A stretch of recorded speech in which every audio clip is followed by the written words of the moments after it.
Здравствуйте, уважаемые зрители учебной студии Таджикского национального университета. Сегодня в наших гостях Магина Бону Ниязова, студентка первого курса факультета русской филологии Таджикского национального университета, победительница республиканской олимпиады по русскому языку среди студентов высших учебных заведений, занявшая почетное первое место.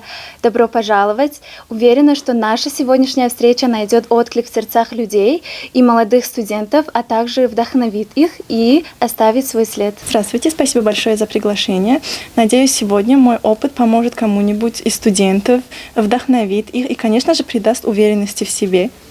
Я в этом не сомневаюсь. И для начала расскажите немного о том, как вы узнали об Олимпиаде и почему же вы решили в ней участвовать? Я узнала об Олимпиаде от своих преподавателей. Они мне сообщили об Олимпиаде и сказали, чтобы я поучаствовала и опробовала свои силы.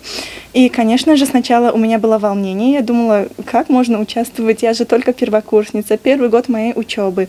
И что я буду делать, если вдруг не смогу пройти? Но они мне придали уверенность в себе, сказали, что я смогу. И я поверила в свои силы, участвовала на первом туре, был тур среди участников нашего факультета, среди учащихся нашего факультета, и мы провели этот тур, написали различные диктанты, сочинения, и на этом туре я заняла первое место. Следующим туром был тур между факультетами нашего университета, там я тоже заняла первое место, и тогда мне учителя сообщили о том, что я пойду на республиканский тур, и начали мою подготовку. Хорошо. А как вы считаете, что именно сыграло важную роль, какие факторы сыграли ключевую роль в вашей победе? Это может быть ваши личные усилия, поддержка преподавателей или, возможно, их сочетание? Я думаю, что для победы сыграли ключевую роль сразу несколько факторов. Во-первых, это, конечно же, мое собственное старание. Я очень хотела занять первое место, готовилась. А вторым фактором может послужить, конечно же, помощь моих преподавателей, их наставничество. Они меня поддерживали, готовили меня, они искали для меня различную информацию, проводили тесты и рассказывали об этой Олимпиаде, давали уверенность, чтобы я не волновалась. Я также сама искала различную информацию, готовилась, читала различные книги. Они мне задавали задания, проверяли мою грамотность. Они давали советы, чтобы я учила правила, всегда была грамотна, не торопилась, конечно же, чтобы не волноваться. И так, благодаря этому, я думаю, что играют сразу несколько факторов ключевую роль. То есть мы должны и сами стараться готовиться, да, но также нам должны помогать наши преподаватели. Да, вы абсолютно правы, потому что поддержка преподавателей действительно играет огромную роль. Они не только наполняют нас знаниями, но и направляют нас, сопровождают нас, вдохновляют нас на большие вершины и достижения наших целей, а также раскрывают наш потенциал. Следующий вопрос. Какие эмоции вы испытали, когда узнали результаты Олимпиады? Что вы почувствовали? То есть вы ожидали, что сможете занять первое место, или для вас это было сюрпризом?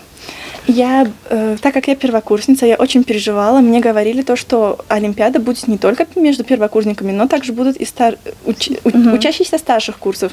И тогда я очень волновалась, думала, смогу ли я занять место, у них же больше опыта. Конечно, я переживала очень сильно, но очень надеялась на первое место, так как все меня поддерживали, все говорили то, что у меня получится. И когда я узнала о первом месте, вывесили наши имена, и мое имя было как победительница, кто заняла первое место. Когда я увидела, я очень обрадовалась, сразу же подбежала к своей учительнице, сообщила ей. И в первую очередь, конечно же, позвонила своим родителям. Они тоже были очень за меня рады. Перед тем, как узнать ответы, я очень волновалась. А когда узнала, была невероятно счастлива. А могли бы вы рассказать о том, какую помощь и поддержку оказал деканат факультета? Как они вас поддержали, как они вас наградили, как вообще проходило награждение Олимпиады? Деканат факультета оказал мне большую поддержку. Они выделили мне самых лучших учителей для подготовки. Также они, как только я заняла первое место, они сразу же поздравили меня. Когда я пришла на факультет, они оказывали мне слова благодарности. Я тоже была им благодарна, так как их большая помощь мне очень помогла. Также я поблагодарила в первую очередь своих учителей, которые меня готовили. Деканат факультета оказал мне большую поддержку. Они меня наградили различными призами, включая денежный приз. Мгм. Действительно, когда ты чувствуешь, что рядом с тобой есть люди, которые тебя поддерживают, которые в тебя верят, у тебя появляется больше мотивации добиться больших успехов и стремиться к лучшему. Да. Итак, что бы вы могли посоветовать молодым людям, которые сейчас смотрят нашу передачу и только начинают свой путь? Скажу так, хотя я была первокурсницей, вначале я очень сомневалась. Я думала, что не смогу участвовать. Когда мне сказали, что я буду участвовать на республиканском туре, у меня было сильное волнение. Но я дам такой совет. Нужно стараться и идти до конца. Что бы то ни было, нужно включаться полностью. Нужно не только смотреть, что учителя тебе помогают, нужно и самой стараться.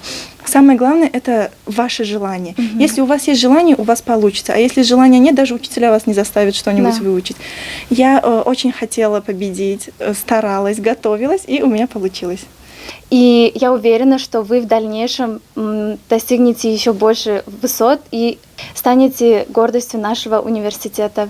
Ну что ж, наша сегодняшняя беседа подходит к концу. Сегодняшняя наша гостья Махимбону Ниязова дала очень много вдохновения и мотивации нашим студентам. Желаем ей дальнейших успехов. А вам, дорогие зрители, спасибо большое за внимание. Ждите наши следующие передачи. До новых встреч!